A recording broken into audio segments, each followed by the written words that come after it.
Ждали долго, осталось подождать еще немного. В скором времени в Сибае начнет работать магнитно-резонансный томограф. Вежливая регистратура в бережливой поликлинике. В городе начал реализовываться проект Министерства здравоохранения России. Уплати штрафы вовремя и получи скидку. В республике стартовала операция «Должник». А теперь об этом и другом более подробно. В эфире выпуск новостей. В студии Лиана Кириллова. Здравствуйте.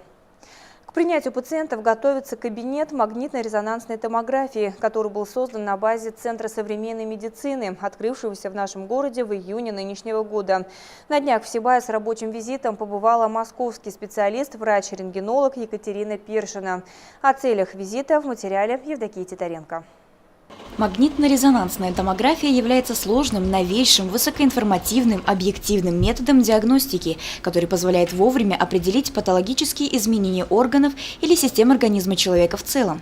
И в силу сложной технологической оснащенности справиться с МРТ, а также качественно расшифровать снимки может только высококвалифицированный специалист.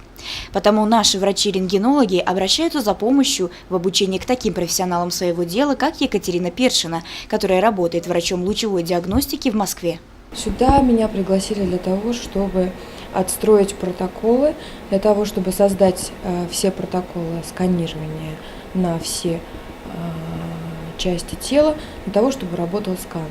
Сканер у вас стоит очень хороший, я могу сказать это честно. У нас в отделении стоит точно такой же.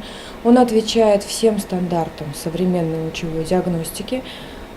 Вся диагностика может проводиться на этом сканере, начиная от рутинных исследований головы, поясницы, грудного отдела позвоночника, шейного отдела позвоночника, заканчивая такими исследованиями, как брюшная полость, малый таз. Специфика работы МРТ-специалистов многообразна. Они должны быть настоящими экспертами во всех областях человеческого тела. Врач-рентгенолог широкого профиля должен уметь видеть состояние всего организма, замечать хоть малейшее отклонение от нормы в работе того или иного органа. Также для повышения квалификации периодически проходят обучающие семинары. Во время своего пребывания в нашем городе Екатерина Сергеевна поделилась своими знаниями с сибайскими врачами и отметила, этот ее визит далеко не последний. Конечно, мы всеми возможными способами и всеми зависящими от нас методами будем стараться вам помочь, начать сканирование, консультировать первые изображения, помогать вашим врачам работать над исследованиями. Поэтому все виды диагностики, включая сложный и экспертный, может проводиться здесь. Я говорю о том, что отсканированные изображения – это прежде всего, да, это то, что получить сложно. У вас теперь есть такой сканер. Вся помощь, которая нужна для того, чтобы это описать, проконсультировать, мы постараемся вам помочь. Магнитно-резонансный томограф почти готов к полноценной работе. Специалисты обещают в скором времени принять первых пациентов после завершения всех юридических процедур. Евдокия Титаренко, Олег Кадыров, Гульгина Раскильдина, телекомпания СТВ. В 2016 году Министерством здравоохранения совместно с Росстатом был запущен экспериментальный проект «Бережливая поликлиника», сутью которого является организация открытых вежливых регистратур и оптимизация работы врачей и лабораторий. Проект доказал свою эффективность и сегодня внедряется повсеместно. Определенные изменения происходят и в нашей городской поликлинике. По словам министра здравоохранения Российской Федерации, одна из основных задач проекта «Бережливая поликлиника» – создание доброжелательной атмосферы в медучреждениях. Его целью в первую очередь является оптимизация работы поликлиник, снижение времени пребывания в больнице, разделение потоков пациентов и упрощение записи на прием к врачу, а также повышение качества и производительности труда медперсонала. Комплекс мер для повышения эффективности работы поликлиник будет включать в себя создание обучающих буклетов для персонала поликлиник, запись на прием к врачу через интернет, забор анализов без очередей за счет увеличения пропускной способности кабинетов, техническое переоснащение медучреждений и введение электронных карт. Также одним из нововведений, которым уже обзавелись многие поликлиники нашей республики, в том числе и наша городская, это так называемые вежливые или открытые регистратуры. Они обеспечивают комфорт для посетителей за счет мягких стульев и скамеек, а также отсутствие между врачом и пациентами стеклянного барьера. Для достижения полноправного статуса бережливой поликлиники Сибайскому медицинскому учреждению предстоит еще много видоизменений, конечный итог которых – новый стандарт работы.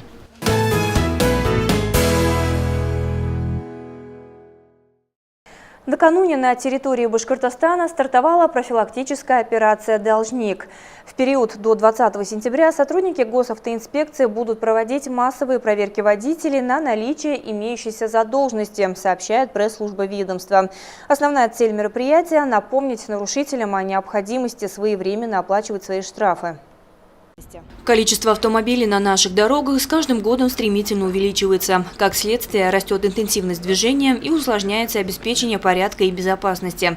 Основным нормативным документом, который регулирует поведение участников дорожного движения, являются правила дорожного движения. Этот нормативный акт определяет действия людей в типичных ситуациях, устанавливает значения дорожных знаков, разметки, сигналов светофоров, регулировщика и многое другое. Однако многие водители пренебрегают ПДД. Отсюда частые нарушения и дорожно-транспортные происшествия. Ежедневно сотрудники ГИБДД фиксируют десятки нарушений на дорогах Сибая.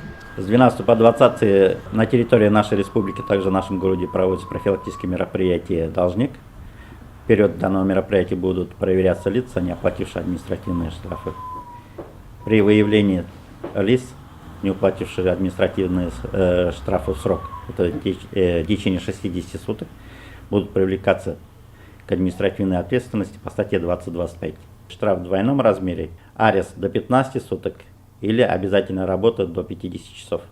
Только за минувшие выходные с вечера пятницы и по воскресенье сотрудниками ГИБДД на сибайских водителей составлено 195 протоколов об административных правонарушениях. Из них 7 человек находились за рулем в нетрезвом состоянии. 17 перевозили детей без специальных удерживающих устройств. В госавтоинспекции напоминают, с января 2016 года оплата штрафов в 20-дневный срок с момента вынесения постановления дает скидку в 50%. В ходе проведения данного мероприятия сотрудниками госавтоинспекции будут проверяться лица на оплату административных штрафов. Хочу добавить, что граждане о наличии своих задолженностей могут узнать на сайте ГИБДД, а также в портале госуслуги. Лиана Кириллова, Радмир Сингулов, Гульгина Раскильдина для службы новостей. И это вся информация на сегодня. Впереди выпуск программы «Атмосфера кино». Хороших вам новостей и увидимся.